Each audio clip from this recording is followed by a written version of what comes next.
Hi, my name is Gary Kendall, and I invite you to think with me during this series that we call Mentoring Moments about how that we can live in the backstage part of our ministry with integrity and with vitality so that the front stage part of our ministry comes across in a way that's God-pleasing and helps people to grow. We call this series Mentoring Moments. And what I'll do at the beginning of the first one in each series is tell you the subject matter. And then there'll be usually 3 or 4 that are 5-minute segments that detail the things we want to think about underneath this one subject. So today, we're talking about the subject of drifts. What is a drift, you might ask? Well, a drift is, think about it this way. If you were driving a car and it was a little bit out of alignment, and as long as you have both your hands on the wheel, like the car, you can steer down the middle of the road pretty easily, right? But if you let go of the wheel completely, it might drift just a bit, maybe to the right, and one wheel kind of starts to go off the side of the road, or maybe to the left, and you're crossing the center, and you're headed into oncoming traffic, which would be bad, right?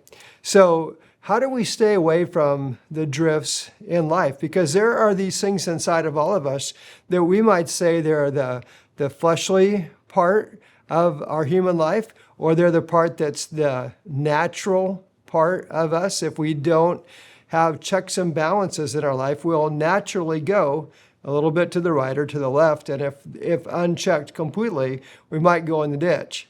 So what are the drifts in our life? Everyone needs to ask that question. I'm going to share with you rather transparently the 3 most common drifts in my life, and then some of the ways that I try to keep that in balance and in check. I drive a car now that has this self-driving feature that if I get a little bit to the right or to the left, it actually will steer me back into the middle. And every one of us needs to have these kind of guides in our life. Sometimes they're people. It can be a spouse if you're married. It can be good friends. It can be staff members. It can be people in your inner circle.